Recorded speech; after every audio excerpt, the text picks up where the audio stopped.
Silaturahim ini penyebab datangnya rezeki dan memperbanyak.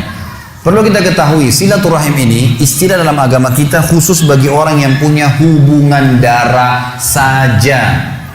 Bukan semua orang muslim, gitu kan? Kalau seorang muslim umumnya kita mengatakan ukhuwah, persaudaraan. Kalau sila artinya hubungan, rahim hubungan darah, hubungan darah. Makanya kata Nabi SAW, telusuri jalur nasab kalian.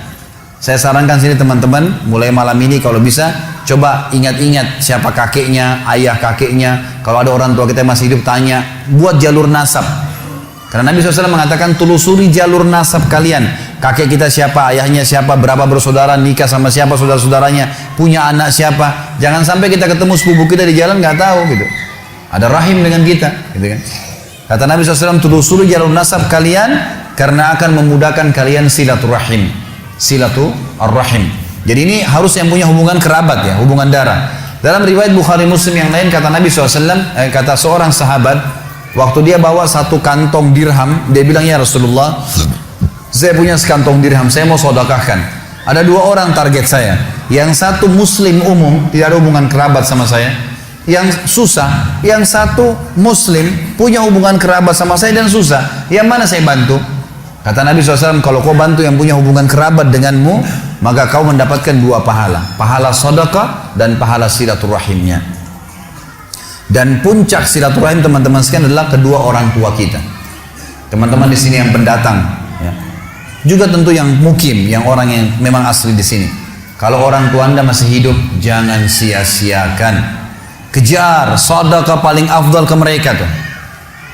Silaturahim teman-teman sekalian, pakai stopwatch kalau antum merasa terganggu pekerjaan. Telepon sehari 1 menit aja, 1 menit aja. Telepon tuh ayah, ibu, tanya kabarnya, ayah, ibu baik, ada kebutuhan? Oh nggak ada nak, baik doain ya. Mereka bilang semoga kau selamat nak, sudah luar biasa tuh. Telepon mereka, teman-teman banyak di Indonesia, di Jakarta saya temukan yang memang merantau, akhirnya orang tuanya cuma ditelepon setahun sekali.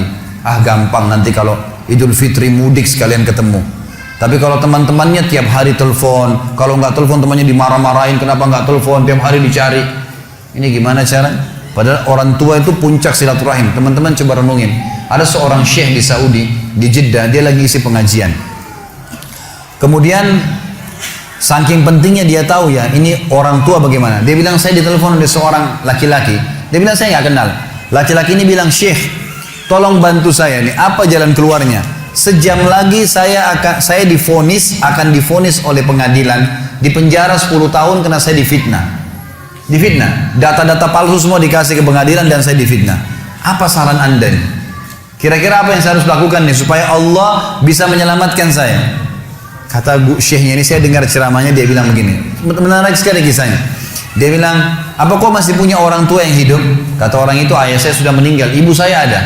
Kata syekhnya, kau masih bisa keluar dari pengadilan? Dia bilang masih bisa. Baik, sekarang kamu keluar dari pengadilan, singgah di restoran terbaik yang kau temuin, kemudian temuin ibumu, ajak makan siang ibumu. Kata dia, syekh, sejam lagi saya divonis penjara 10 tahun. Bagaimana bisa mau makan lagi sama orang tua? Kata syekhnya, kalau kau mau jalanin saran saya, jalanin itu. Anak ini dalam kondisi dia bingung, tidak tahu apa, maka dia pun singgah di restoran, kemudian dia pergi ke rumah ibunya. Setengah jam kemudian kata syekh, saya ditelepon. Syekh, jazakallah khair, semoga Allah balas Anda dengan kebaikan. Kata syekhnya, kenapa? Dia bilang, saya baru ditelepon oleh pengadilan, ternyata orang yang membuat fitnah buat saya terbongkar kedoknya dan dia sekarang akan divonis 10 tahun. Dan semenjak saya masuk di sini, saya makan sama ibu saya, sekarang saya depan ibu saya, dari pertama saya masuk terus lisannya ibu saya mendoakan, semoga kau selamat nak, terima kasih kau sudah datang bawa makanan. Hanya membawa makanan. Orang tua kita teman-teman sekalian tahu menilai pemberian anak kita, pemberian kita. Tidak pernah orang tua itu diberi sesuatu yang sederhana seperti teman kita masih bisa marah atau pasangan kita masih bisa merengut. Orang tua selalu berterima kasih dengan apapun yang kita berikan sedikit. Ada seorang anak di Jeddah meninggal dunia. Seorang syekh lagi sholat, suaranya Masya Allah bagus sekali kalau dia jadi imam. Saya banyak cerita tentang Saudi karena saya pernah kuliah di sana teman-teman. Jadi bukan karena Saudinya. Kalau Anda punya cerita di Indonesia mungkin bisa terjadi di mana-mana tentunya. Saya cerita tentang ini karena saya tahu gitu. Di Jeddah ini ada satu orang syekh, suaranya bagus. Kalau sholat Jumat penuh masjid. Kalau dia jadi imam, Masya Allah suaranya gitu. Dia juga kalau khutbah, hampir semuanya orang nangis kalau bicara masalah akhirat, khusyuk. Jadi dia ikhlas sekali gitu. Dia cerita dalam salah satu khutbahnya, saya dengarkan ceramahnya. Dan ini tradisi saya suka dengar ceramah-ceramah. Walaupun saya sudah sering isi ceramah, gitu kan. Kita tidak boleh batasi dengan ilmu. Selalu kita merasa haus dengan ilmu itu. Maka saya dengar ceramah, dia mengatakan pada saat saya salah satu Jumat, saya lagi jadi imam, di rakaat kedua, pas sujud pertama ada suara gemuruh tengah-tengah masjid.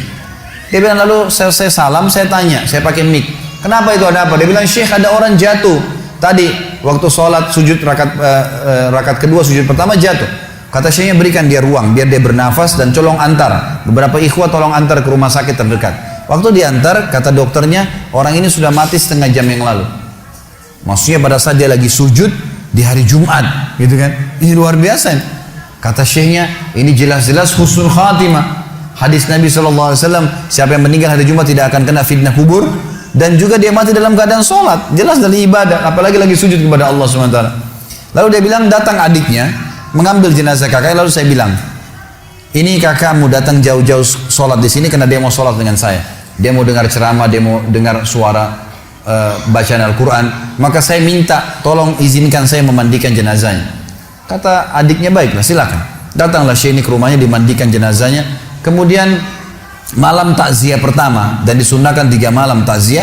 Malam takziah pertama, kata Syekhnya, setelah selesai jamu tamu-tamu semua, gitu kan, tamu datang mendoakan, mereka membawa makanan lalu mereka pulang. Lalu kata Syekhnya, saya tanya adiknya, kakakmu ini sebenarnya apa sih perbuatan amal dia yang paling menurut kamu Allah ridhahi sampai Allah tutup dengan husnul khatimah begini? Dia bilang, Syekh, kami punya orang tua, ayah kami sudah meninggal, ibu kami masih ada hidup, dan kami 6 orang bersaudara, semuanya bakti dengan ibu kami. Tapi kakak saya ini punya kelebihan plus. Setiap kami datang ke rumah ibu kami, pasti dia yang paling pertama ada. Sisirin rambutnya, aturin bajunya, laki-laki ngurus gitu. Orang tuanya, ibunya dirawat betul sama dia. Dia bilang sampai kalau sisirnya patah dia yang gantiin, sampo, sabun semua dia yang siapin, semuanya diperhatikan. Maka kata Syekhnya, pantas Allah tutup dengan husnul khatimah, pantas Allah tutup dengan itu. Dan teman-teman, apa yang melarang anda mengirimkan misalnya dari Bali di sini atau dari Denpasar ini ada rezeki, kirimkan ke Jawa, keluarga kita tahu di sana ada sampo, tahu di sana ada sabun, tahu. Kenapa kalau kita paketin dari sini khusus buat mereka? Maka luar biasa, mungkin kita korbanin 500.000, 300.000, teman-teman sekalian, sudah cukup orang tua kita mendoakan kita seumur hidupnya. Bagaimana kalau setiap bulan kita rutinkan, gitu kan? Harusnya kita lakukan seperti itu. Ini puncak silaturahim. Setelah itu datang kerabat-kerabat yang lainnya.